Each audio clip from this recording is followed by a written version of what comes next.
मस्जिद दोस्त, नौजवान साथियों, हमारी मस्जिद बहनें और माएँ, सबसे पहले तो आप लोगों से माजरत चाहता हूं कि गालिबन मुझको 6 बजे का सबक दिया गया था, 6:30 बजे का वक्त दिया था, मैं देर से यहां पहुंचा। कांग्रेस पार्टी का ये जलसा जो है म्युनिसिपल इलेक्शन से पहले हो सकता है अगले हफ्ते किसी भी वक्त म्युनिसिपल इलेक्शन का ऐलान हो जाएगा। और आपके सामने मैंने सुना था कि यहाँ पर एक बहुत बड़ी सभा हुई थी, उसका जिक्र मैं करूंगा, लेकिन बहुत से कैंडिडेट आएंगे और कांग्रेस पार्टी अपना कैंडिडेट उतारेगी, दूसरी पार्टियां अपने कैंडिडेट उतारेगी, राष्ट्रवादी कांग्रेस पार्टी अपना कैंडिडेट उतारेगी।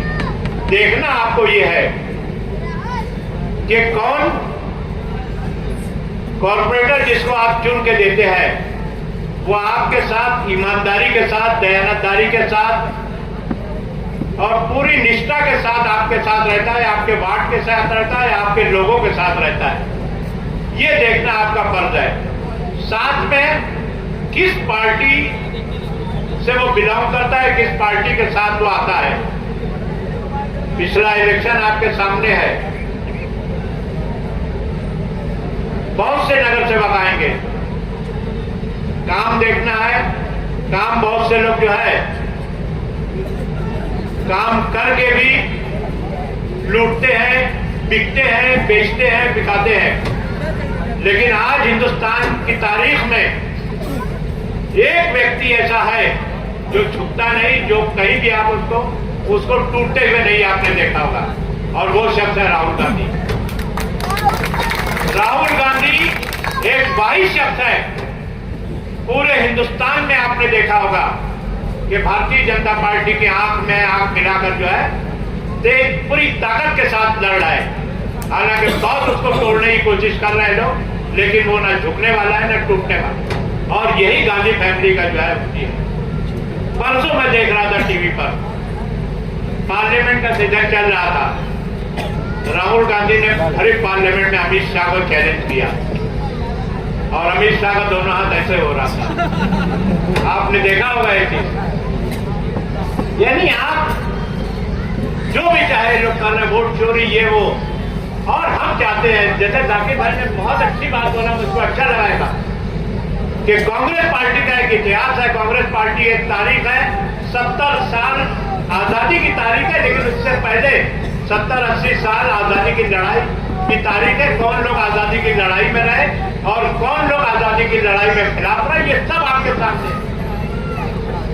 आज जो है वही समय आया है। आपने अलायंस की पार्टियां हैं, मेरा भी यही नजरिया है, कांग्रेस को हमेशा अकेले लड़ना चाहिए, अलायंस किसी भी पार्टी के साथ नहीं करना चाहिए। ये हमारा नजरिया है। और हम चाहेंगे कि भिवंडी म्युनिसिपल कॉर्पोरेशन का इलेक्शन जो है हम लोग जो है अकेले लड़े, कांग्रेस पार्टी के बैनर तरह हम लोग लड़ेंगे, क्योंकि पुराना तजुर्बा कुछ अच्छा नहीं रहा हमारा। यहीं पर असेंबली का इलेक्शन आया, पार्लियामेंट का इलेक्शन आया। देखिए पार्लियामेंट में ये सीट जो है चली गई राष्ट्रवादी कांग्रेस के पास। राष्ट्रवादी कांग्रेस का उम्मीदवार आ गया बालिया मात्रे, बालिया मामा कहते हैं। आपने इतनी ताकत से वोट दिया उसमें कि मैं नहीं समझता कि आज तक भिवंडी की तारीख में कोई इलेक्शन जो है इतनी बड़ी तादाद में जो है इतने बड़े परसेंटेज से जहां वोटिंग हुई और बालिया मामा जीत गया। 6 हल्का रहता है पार्लियामेंट में, शाहपुर है, मुरबाड़ है, आपके भिवंडी ग्रामीण है, कल्याण वेस्ट है और भिवंडी ईस्ट और भिवंडी वेस्ट। 4 हल्के में बालिया मामा हार गया। अब भिवंडी के लोगों ने इतनी ताकत से वोट दिया कि बालिया मामा यहाँ के वोट पर जीत गया वो। लेकिन जीतने के बाद और आपने किसको वोट दिया था? आपने क्या शरद पवार का चेहरा वोट देख के वोट दिया था? बताइए आप लोगों ने किसको देख कर वोट दिया था? आप लोगों ने, मैंने, यहाँ पूरे शहर ने सिर्फ उनको देख रहा था कि राहुल गांधी जो लड़ाई लड़ रहा है उस लड़ाई का साथ देने के लिए हम लोगों ने राष्ट्रवादी कांग्रेस के उम्मीदवार को, नतीजा जीत के आने के बाद देखिए वक्फ बोर्ड, वक्फ की जायदाद जो है हिंदुस्तान जो है, हिंदुस्तान हमारा है। हमारे पूर्वजों ने यहाँ हजारों एकड़ जमीन जो दे दिया, अल्लाह के नाम पे वक्फ कर दिया है। आज सरकार उसके ऊपर बुरी नजर रख रही है, कांग्रेस पार्टी उसकी मुखालफत कर रही है, दूसरी सभी अलायंस की साथी पार्टियां हैं पूरी ताकत के साथ मुखालफत कर रहे हैं। लेकिन हमारा खासदार जो है वोटिंग जिस दिन हुई है उस दिन वो वहां रहा नहीं, पार्लियामेंट के बाहर रहा। ये क्योंकि वक्फ जो है ये हमारी पहचान है, हमारी शनाख्त है। कल अगर हम इसमें फेल हो गए और 2-4 में फेल हो गए तो ये सरकार हमारे साथ बुरा सलूक करने का वो रखती है, नीयत रखती है। इनकी नीयत साफ नहीं है और इसीलिए मैं दिल्ली में था, मैंने फोन किया इसको कई बार कि साहब वोटिंग चल रही है। हमने देखा सोनिया गांधी की उम्र 80 साल के करीब पहुंच चुकी है, लेकिन वो 2.5 बजे तक पार्लियामेंट में बैठ के वक्फ बिल के ऊपर, वक्फ बिल के खिलाफ वोटिंग करके उसने अपना विरोध दर्ज किया। ये हम बताना चाहते हैं कि अलायंस का नुकसान क्या हो रहा है। असेंबली का इलेक्शन हुआ, असेंबली इलेक्शन में कांग्रेस ने समाजवादी को 2 सीट दी, एक भिवंडी ईस्ट की सीट दी, एक गोवंडी की सीट दी। भिवंडी की ईस्ट में रईस शेख ने फॉर्म भरा, समाजवादी का बी फॉर्म दिया, समाजवादी की निशानी ली। गोवंडी की सीट पे अबू आसिम साहब लड़े, ना गोवंडी पे कांग्रेस ने उम्मीदवार खड़ा किया, ना भिवंडी ईस्ट में उम्मीदवार खड़ा किया। भिवंडी वेस्ट की सीट, भिवंडी पश्चिम की सीट जो है ये कांग्रेस के हिस्से में आई और आखिरी फॉर्म भरने के आखिरी वक्त 10 मिनट पहले अबू आसिम साहब रियाज आजमी को समाजवादी का टिकट देकर खड़े हो गए। क्यों खड़े हुए भाई? आपको बात करना चाहिए था। किस लिए खड़े हुए?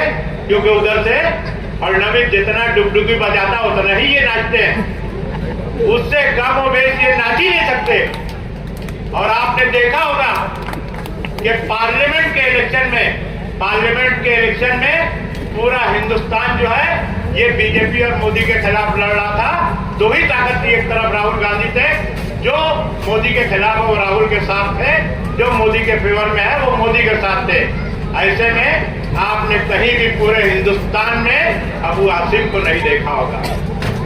आप देखिए बालिया मामा के प्रचार में आए यहाँ पर, या आजमगढ़ में गए वो किसी एक प्रचार में, आपने नहीं देखा होगा। क्योंकि मैं बताया ना कि जितना फडणवीस बीजेपी का मुख्यमंत्री जितनी डुगडुगी जितना म्यूजिक बजाएगा उतना ही ये डांस करेंगे। आखिरी वक्त में उन्होंने बोला होगा कि यार भिवंडी पश्चिम की सीट कहीं कांग्रेस की ना आ जावे, आप अपना उम्मीदवार खड़ा करो मुसलमान वोट को तोड़ने के लिए, मुसलमान वोटों का बंटवारा करने के लिए। और यही काम ये भी कर रहे हैं, समाजवादी कर रही है वही काम, जो है आपके MIM कर रही है। बंगाल में कोई नया लीडर उठा है, आप लोगों ने अभी 8 दिन पहले बोल दिया है, बंगाल में बाबरी मस्जिद बनवा रहा है वो। वजह क्या है? क्योंकि आगे अगले साल इलेक्शन है और मुसलमानों के वोट तोड़ना है। यही खेल सब चल रहा है और इस खेल को हम लोग कितने बार बैठेंगे सब में, यही पहचानने की जरूरत है। इससे पहले बहुत अच्छा खेल हुआ था महाराष्ट्र में, कांग्रेस, NCP और शिवसेना उद्धव बालासाहेब ठाकरे की गवर्नमेंट बनी थी, 2.5 साल तक चली। उस गवर्नमेंट को गिराने का काम बीजेपी ने कुछ लोगों को तोड़ के किया। तो टूटने वालों में कांग्रेस का कोई नहीं था, टूटने वालों में राष्ट्रवादी के लोग थे, टूटने वालों में शिवसेना के लोग थे।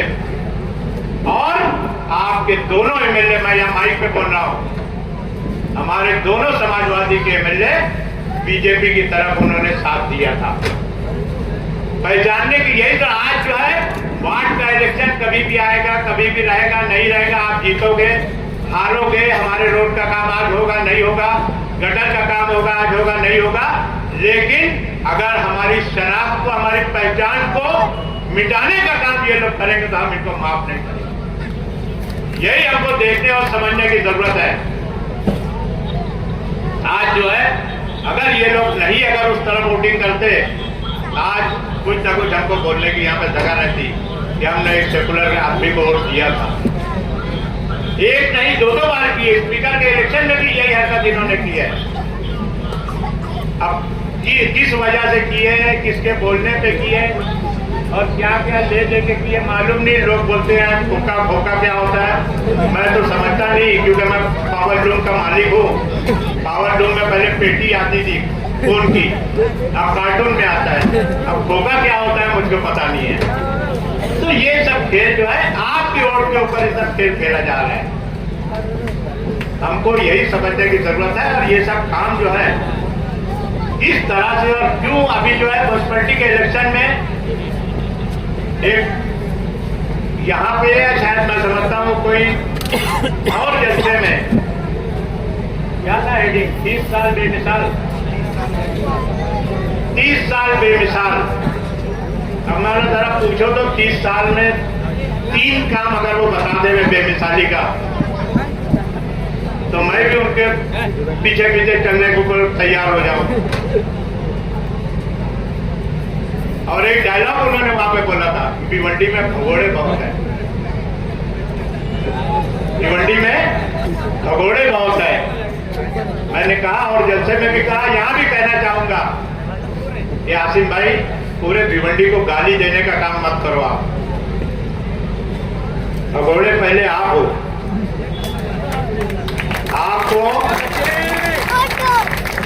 आपको याद दिलाना चाहता हूं कि 2009 में भिवंडी पश्चिम में मुझको आपने समाजवादी से चुन के दिया था, भिवंडी पूरब में अबू आसिम को आपने चुन के दिया था। अगर आज अबू आसिम यहाँ रहते तो दोनों सीट पे जो है भारतीय जनता पार्टी और शिवसेना कभी नहीं आती। पहले भगोड़े ये, दूसरे भगोड़े जिस स्टेज पे आसिम भाई भगोड़ा बोल रहे थे, उस स्टेज पे जितने लोग जो उसका इंतजाम कर रहे थे वो भी भगोड़े। शोले पिक्चर देखे आप लोग? शोले पिक्चर में जेल का एक मंजर रहता है, असरानी जेलर रहता है। असरानी आता है जेल में, बोले आधे लोग, आधे पुलिस वाले इधर जाओ, बाकी आधे इधर आओ, इधर जाओ, और बाकी जो बचे मेरे पीछे आओ। तो अभी जो 18 भगोड़े हमारे हैं ना कांग्रेस के, 18 में से आधे आसिम भाई के पीछे हैं और आधे रईस शेख के पीछे हैं। अब आप लोग पीछे देख रहे हैं तो कोई देख नहीं रहा है, यही दोनों के पीछे दोनों लगे ऐसा भगोड़े। अरे हिम्मत से, मेहनत से, जो अपनी पार्टी से गद्दारी कर सकता है, जो अपने लोगों से गद्दारी कर सकता है, वो आपके साथ कितने दिन रहेगा इसका कोई भरोसा नहीं। और ये सिर्फ ये लोग उसूल के लिए गद्दारी नहीं किए हैं, ये लोग सिर्फ पैसे के लिए किए गद्दारी। आप भी अभी भी कांग्रेस पार्टी में ये लोग जो है तोड़ने में लगे हैं। समाजवादी के लोग कांग्रेस पार्टी के जो ईमानदारी से चुन के आए हुए नगर सेवक हैं, उनको भी भगोड़ा बनाने के लिए लगे हुए हैं। फैसला आपके हाथ में है, भगोड़ों को वोट मत देना। आप जो है भगोड़ों को वोट मत देना। कांग्रेस पार्टी पूरी ताकत के साथ पूरे शहर में आएगी और हमारी पूरी एक ही मंशा है कि राहुल गांधी को पूरी ताकत देना है। देखिए, आप सोच रहे होंगे बिहार का इलेक्शन हुआ, इससे पहले गुजरात का हुआ, मध्य प्रदेश का हुआ, सब जगह कांग्रेस हार रही है। लेकिन एक दिन सुबह जरूर शुरू होगी, क्योंकि दुनिया जो है, दुनिया मोदी या ट्रंप या कोई और नहीं चला रहा है, दुनिया चलाने वाला अल्लाह है। और एक दिन अल्लाह इन सबको उतारेगा और एक दिन वो दिन जरूर आएगा जिस दिन इंसाफ के नाम पे जो है राहुल गांधी हिंदुस्तान के तख्त पे बैठेगा और फिर वो जो है आप सभी लोगों को इंसाफ मिलने का काम होगा। ये तो छोटे छोटे इलेक्शन है यार, ठीक है। आज जो है आप बोलोगे कि ये नया आदमी आया, इसको कैसे वोट दें, लेकिन आप सिर्फ और सिर्फ पंजा देख के वोट दीजिए। आजकल बहुत बड़ा एक काम चल रहा है, पूरे आगरा रोड पे बुलडोजर का नाम चल रहा है। बुलडोजर बाबा यूपी में सुने थे, यहाँ पे भी बुलडोजर आ गया, पूरा आगरा रोड जो है तोड़ के रख दिए। एक आध महीना पहले, आजकल आपके आमदार है यहाँ पर सोशल मीडिया पे आ जाते हैं, 450 करोड़ रुपया मंजूर किया, कहीं बोलते 600 करोड़ मंजूर किया, कहीं 1000 करोड़ मंजूर किया, कहीं कितने हजार करोड़ मंजूर कर दिए, समझ में नहीं आ रहा है मुझको। रोड वाइडनिंग में जिनका टूटा, एक महीना पहले मैंने देखा था कि रईस शेख साहब आए या बोल रहे हैं कि 600 करोड़ रुपया रोड वाइडनिंग में जिनका टूटा है उनको मुआवजा देने के लिए हमने सरकार से लाया है। एक महीना पहले की बात है। कल फिर पार्लियामेंट असेंबली का इजलास देख रहा था, फिर उसमें रईस शेख साहब माइक पकड़ के खड़े हैं, बोले वो आगरा रोड जो टूट गया है, कल्याण रोड टूटने वाला है, उसमें लोगों को मुआवजा देने के लिए सरकार पैसा दे। तो 600 करोड़ कहाँ गया भाई? 600 करोड़ पहले गया, अभी फिर नया पैसा मांग रहे हैं। एक सीनियर ऑफिसर, मैं नाम नहीं लूंगा, मुझसे उसने कहा है कि ये जो तोड़फोड़ हो रही है ये दोनों आमदार के बोलने को हो रही है। तोड़फोड़ विकास को हमारा विरोध नहीं है, लेकिन हम चाहते हैं कि जिन लोगों का आप तोड़ रहे हो उनको पंचनामा दो, उनको मुआवजा दो, और आपके पास वहां रास्ता बनाने के लिए पैसा है कि नहीं है पहले उसका इंतजाम करो। जिनके पास कोई इंतजाम नहीं है, कल ही मालूम पड़ा हमारे पश्चिम के आमदार महेश चोगले ने एक लेटर दिया कि भाई ये तोड़ तो डाले, उसको बनाने के लिए पैसा नहीं, इसके लिए पैसा दो। अरे जब आपके पास पैसा नहीं, लोग को क्यों रास्ते पे आप ले आए हो? और ये तो जो है नूरा कुश्ती चल रही है। प्रदेश अध्यक्ष जो है कल्याण रोड वालों को बचाने के लिए लगा है, और यहाँ उनका ही आमदार तोड़ने के लिए लगा है। अब देखिए कैसी पार्टी हमारे, तो हमको जो है अगर प्रदेश अध्यक्ष बोलते हुए जो था उसके एक कदम आगे पीछे नहीं हो सकते। अब मैं समझ नहीं रहा हूँ कि इनका खेल क्या चल रहा है। एक तोड़ने पे लगा है, दूसरा बचाने पे लगा है। मैं तो बोल रहा था पहले भी कि अगर आसिफ भाई बचा लेंगे तो मैं समझूंगा 30 साल बेमिसाल में एक मिसाल देने के काम हो जाएगा आपका, लेकिन मैं नहीं समझता कि वो कर पाएंगे। यही आप लोग को जो ये लोग का खेल चल रहा है ना, इसको समझने की जरूरत है आप लोगों को। और पूरी ताकत के साथ आप जो है, हम लोग जो है पीर के दिन 3 दिन बाद म्युनिसिपल कॉर्पोरेशन पर जो तोड़फोड़ हुआ है, आज उनको ये लोग पंचनामा नहीं दे रहे हैं। आज निशान लगा के चले गए। ये लोग आगे तोड़ने आए, पहले टोरेंट को ये लोग लिखते हैं, टोरेंट वाले जाके मीटर काट देते हैं, और फिर तोड़ने के बाद पीछे की दीवार पे मीटर लगाने के लिए जब जाते हैं तो टोरेंट उससे कहता है कि 5000 रुपया हमको, हमारा केबल लगने वाला है। एक दुकानदार से 5-5 हजार रुपया मांग रहे हैं। तो ये क्या जुल्म है? ये जुल्म कितने दिन चलेगा? और यहाँ पर एडमिनिस्ट्रेटर बैठा हुआ है, कमिश्नर जो है ये सरकार का प्रतिनिधि है, आमदार जो है, आमदार सरकार है यहाँ पर। कमिश्नर आपके बोलने पे चलना चाहिए और चल रहा है। मैं भी यहाँ पे आमदार था, यहाँ पे मैं भी 2 मरतबा आमदार था। एक मरतबा कांग्रेस से था, एक मरतबा समाजवादी से। कांग्रेस से जब मैं आमदार था, चीफ ऑफिसर हुआ करता था, वो मेरी बात नहीं सुनता था। मैं पब्लिक का काम लेके जाता था तो वो सुनता नहीं था। मैंने पूरी काउंसिल को डिसॉल्व कर दिया। पूरी काउंसिल को 2000 मेरे ख्याल में 2 में, 1 या 2 में मैंने पूरी काउंसिल को डिसॉल्व कर दिया। चीफ मिनिस्टर विलासराव देशमुख, मैं बोला कि यार ये काम नहीं कर रहा है, और आवाम का काम ले आते हैं तो उसमें सब पैसा खाते हैं सब लोग। पूरी काउंसिल डिसॉल्व कर दिया। तो आप भी अपना पावर दिखाओ ना। अगर आप ईमानदार हो तो आप अपना पावर दिखाओ और बोलो कि ये करना है हमारा। ये क्या खेल चल रहा है? एक बोल रहा है तोड़ो, दूसरा बोल रहा है नहीं मत तोड़ो, और लोगों का तोड़ रहा है। कल गए थे वहां पर वो लगाने के लिए।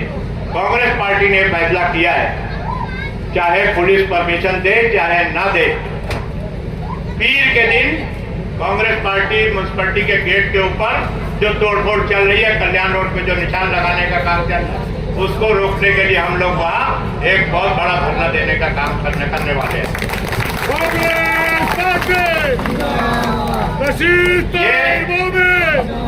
ये जो है क्यों कर रहे हैं? क्योंकि ये खेल जो है ना, इनको ताकत से ही रोकना पड़ेगा। कल हमने डीसीपी को बोल दिया कि हम परमिशन मांगेंगे। हम सुने हैं कि जो लोग मोर्चा निकालने का काम का बात करते हैं, जो लोग मोर्चा निकालने, आप उनको परमिशन नहीं देते, उनको मना कर देते हो, लेकिन हम लोग निकालने जा रहे हैं और हम निकालेंगे। आपको जो करना हो करो, हमको जो करना है हम करेंगे और वहां पर बहुत बड़ा आंदोलन गेट पे होगा। इसका फैसला होगा। कमिश्नर जो है, कमिश्नर लोगों का फोन नहीं दे रहा है। कमिश्नर जो है, आपका एमपी बालिया मात्रे, एक कार्यक्रम में हम लोग बैठे थे, मैंने कहा जिस दिन तोड़फोड़ चल रही थी, महोदय कमिश्नर से बात करो, ऐसा ऐसा तोड़फोड़ चल रही है। उसने कहा कि कमिश्नर मेरा फोन नहीं उठा रहा है। अगर इख्तियार में होता, मैं अगर यहाँ का आमदार या खासदार होता, क्योंकि हमको प्रिविलेज रहता है आमदार या खासदार को, उनका हक भंग का उनका पावर रहता है। अगर फोन नहीं उठावे को ऑफिसर, तो उसको हम सस्पेंड कराने की ताकत असेंबली में खड़े रह के कर सकते हैं। ये काम अगर करो तो हम समझेंगे कि आप जो है पब्लिक के साथ ईमानदारी के साथ हो, लेकिन ये काम ये लोग नहीं कर रहे। हर तरह से बहुत से मसाइल हैं। लोकल मामला बहुत से लोगों ने किया होगा, मैं करूंगा। टोरेंट का एक बहुत बड़ा मामला है, आप लोगों ने देखा होगा। मैं भी आमदार था और यहाँ टोरेंट भी थी। पहली मरतबा में आमदार हुआ तो एमएससीबी थी, दूसरी मरतबा आमदार हुआ तो टोरेंट आ गई थी। और यहीं पर हमने शांति नगर के चौक पर हमने जब वो काटने के लिए आए थे तो हमने उसको रोकने का काम किया था। और उसके बाद किसी की हिम्मत नहीं थी टोरेंट वाले की कि वो आगे गए लोगों पर विजिलेंस का केस बना दे। आज क्यों ऐसा केसेस बन रहा है? हर किसी के ऊपर कोई घर ऐसा नहीं बचा होगा जिसके घर में विजिलेंस का पावती नहीं लगी होगी। और कितना देते हैं? आपने 1000 रुपये की चोरी की होगी तो आपको 40,000 का दे देंगे। तोड़ फोड़ करके कितना कम करेंगे आप? तो ये जुल्म जो है, ये अगर आमदार नहीं चाहेगा तो नहीं होगा। बाकी ये सब काम जो है ठीक है, सब होते रहेगा, नीचे का। हम यही चाहते हैं कि आप लोग जो है इस इलेक्शन में, म्यूनसिपलिटी का इलेक्शन एक शुरुआत है, इस इलेक्शन में आप लोग कांग्रेस पार्टी को वोट दीजिए। क्योंकि आप सिर्फ देखिए कि कौन सामने है। मैं तो एक ही चीज देखता हूं कि सामने राहुल गांधी जो है, इसको ताकत देना है। वो आज भी झुकने को तैयार नहीं है, बहुत कोशिश कर रहे हैं। रोज उसको नोटिस लग रही है, रोज उसको अरेस्ट करने का धमकी दे रहे हैं, लेकिन वो पीछे हटने वाला है। उसकी तारीख है। एक स्पीच देता है मोदी, एक स्पीच में कम से कम 15 मरतबा नेहरू का नाम लेता है। आप लोग देखिए क्या चल रहा है इस देश में। तो प्रियंका गांधी ने बहुत अच्छा बोला वहां पर पार्लियामेंट में कि एक सेशन रख दो। अभी वंदे मातरम का सेशन चल रहा है, एक सेशन नेहरू के ऊपर रख दो। जितना आपके पास जमा है ना वो सब रख दो, सब सवाल जवाब सब हो जाएगा। लेकिन हमको जिस चीज के लिए आपने लोगों ने चुन के दिया है, महंगाई के ऊपर बात होना चाहिए, बेरोजगारी के ऊपर बात होना चाहिए, विकास के ऊपर बात, और देश में क्या चल रहा है उसके बारे में बात होना चाहिए। तो ये बात नहीं हो रही है। SIR का अलग रोज एक कुछ ना कुछ नाटक निकाल के ये आप लोगों को इसी में खड़ा रखना चाहते हैं। जिस दिन आप पूरी ताकत के साथ बैठाओगे कि राहुल गांधी को जब चुन को दोगे, तभी ये सब बातें जो है बंद होगी। और इसकी शुरुआत जो है ये इसी से होगी। मैं नगर अध्यक्ष भी रहा, आमदार भी रहा, नगर सेवक भी रहा। मैं जितना काम किया आप सब लोगों ने इसी एरिया में, शांति नगर आप देखे हो, 1985 में हम लोग नगर सेवक बन के आए। मैं था नगर अध्यक्ष, मैं बना, रिजवान कुबेरे बना, लोग अंसारी बने। और ये पूरा इलाका जो है ग्रामीण था, यहाँ ना रास्ता था, ना पानी था, ना कुछ नहीं था। लेकिन 5 साल के अंदर हमने पूरे बड़े हुए 4 किलोमीटर का भिवंडी का बढ़ के 26 किलोमीटर हो गए। 22 किलोमीटर में रास्ता बनाने का काम पानी की लाइन पहुंचाने का नाम, स्ट्रीट लाइट पहुंचाने का काम हमने किया। ये पहाड़ी पर रोज जो है, रोज कुछ लोग चंदा जमा करने निकलते थे कि फॉरेस्ट वाले आ रहे हैं, झोपड़ा बुलडोजर से गिरा देंगे सब। मैंने जाके वहां पर जो चीफ मिनिस्टर विलासराव देशमुख साहब से उनसे स्टे करा दिया और आज तक वो स्टे लगा हुआ है। खत्म हो गया वो विषय, हम खत्म कर दिए उसको। आज किसकी हिम्मत नहीं कि वो जाके वहां पर तोड़ ले। पानी का मसला वहां था, पानी ऊपर नहीं जाता था, वहां पानी पहुंचाने का काम किया। घरपट्टी का यहाँ सब पूरा झोपड़ा बना हुआ, आप लोगों को याद होगा, जो लोग बड़े बूढ़े हैं उनको याद होगा कि पहले झोपड़े को नंबर नहीं देने का काम था, हमने नंबर देने का काम किया झोपड़ों को। क्यों दिया? ताकि अगर झोपड़े वाले को नंबर मिलेगा तो हमारे पीछे जो है चोरी का जो धब्बा लगता है कि ये पावर चोरी की इस्तेमाल करते हैं, पानी ये लोग इलीगल कनेक्शन लेते हैं, हमसे बिल हम भरने को तैयार है। सबको घर पर पानी का जो है कनेक्शन देने का काम हमने किया, झोपड़े का नंबर देने का काम किया। पावर का पहली मर्तबा आमदार था जो कारखानेदार, अगर यहाँ पे बैठे होंगे, कारखानेदार को मालूम होगा कि हमने संजीवनी लाई थी और उस संजीवनी में मेरा पीरियड खत्म हो गया, एक साल लोग को पानी पावर का बिल नहीं भरना पड़ा था। क्यों किया था ये सब आप लोग? क्योंकि ये शहर का अगर पावर लूम चलेगा तो ये शहर चलेगा। जिस दिन पावर लूम का चक्कर जो है घूमना बंद हो जाएगा, ये शहर में कोई पूछने वाला नहीं है। शहर को आज जो है वैसे ही हालात पैदा करने की कोशिश की जा रही है और हमको उसको बचाने की जरूरत है। आगे बहुत लंबी मेरी बात हो गई और बात इंशाअल्लाह ताला बहुत जल्द हमारा एक जो है KGN चौक पे बड़ी सभा होने वाली है, वहां पर हम लोग बात करेंगे। लेकिन हम लोग जो है कांग्रेस पार्टी एक बेदार पार्टी है। बताना चाहता हूं कि आप झोपड़े में रहते हैं तो आपको झोपड़े का घरपट्टी का बिल आता होगा, आप बड़े मकान में रहते हो आपको बिल आता होगा। अभी इन्होंने नया टैक्स लगा दिया, उसमें जल लाभ कर मल लाभ कर। कांग्रेस पार्टी ने इसके खिलाफ एक बहुत बड़ा मोर्चा निकाला, म्युनिसिपैलिटी के गेट पे ताला लगाने का हमने काम किया। हमारा डिमांड यही था कि कितना टैक्स हम लोग भरेंगे। आपकी दुकान का अगर 1000 रुपया भाड़ा आ रहा है तो आप 730 रुपया म्युनिसिपैलिटी को दे दो, आपके हाथ में 230 मिलेगा, 270 मिलेगा। ये कौन सा हिसाब है? कहाँ का हिसाब है? अभी ड्रेनेज लाइन ये चालू नहीं हुई है, लेकिन उसका टैक्स वसूल करने का काम चालू हो गया। पानी का 100 MLD पानी आने वाला है भिवंडी में, अभी तक आया नहीं। अभी स्कीम बन रही है, उसका टैक्स वसूल करने का काम ये लोग शुरू कर दिए। हमने वहां ऐलान किया है कि आप इसको खत्म करो, और अगर ये नहीं खत्म करते हैं, कांग्रेस पार्टी की अगर इख्तियार में आई म्युनिसिपैलिटी में, तो हम जो है ये जल लाभ कर मल लाभ कर दोनों खत्म कर देंगे। पानी पट्टी बीच में एक सर्वे चालू हुआ था, आपने देखा होगा कि झोपड़ा बिल्डिंग बनेगी, तो लोगों ने क्या लिखा, एक झोपड़े में तो 2 फैमिली है तो 2 लिखा दी है। आपको घरपट्टी 500, 700, 1000 रुपया घरपट्टी आ रही है। पानी का बिल कितना आ रहा है? 1500। 2 लिखा दिए, आपको 2 पानी का बिल आ रहा है, 2 घरपट्टी हो गई। घर उतना ही पड़ा है, आपने कुछ बढ़ाया नहीं, कुछ नहीं किया, लेकिन आपको 1000 का 2000 घरपट्टी हो गई। पानी पट्टी जो है 1500 का 3000 रुपया हो गया। हमने तय किया है, ये हमारी पार्टी की मीटिंग में तय किया है। कांग्रेस पार्टी में इख्तियार में आई, एक घर में अगर 2 घरपट्टी 2 घरपट्टी है तो इसको खत्म कर दिया जाएगा और एक घरपट्टी लागू की जाएगी। बहुत सी ऐसी चीजें हैं जो हम लागू करना चाहते हैं, क्योंकि ठीक है, आप भारतीय जनता पार्टी के इख्तियार में आने के बाद आप कमिश्नर की ताकत पे जो चाहे कर लो, लेकिन जिस दिन यहाँ पब्लिक के चुने हुए लोग आएंगे, आपको हम लोग ये सब करने नहीं देंगे। और हम लोग फिर ये लोकल बॉडी है, ये हमारे ऊपर चलेगी। ये आप लोग इसीलिए हम चाहते हैं कि कांग्रेस पार्टी को ताकत हो। आज भी मैंने हम लोग जब मोर्चा निकाले थे घरपट्टी जो बढ़ी 15% घरपट्टी बढ़ा दिए।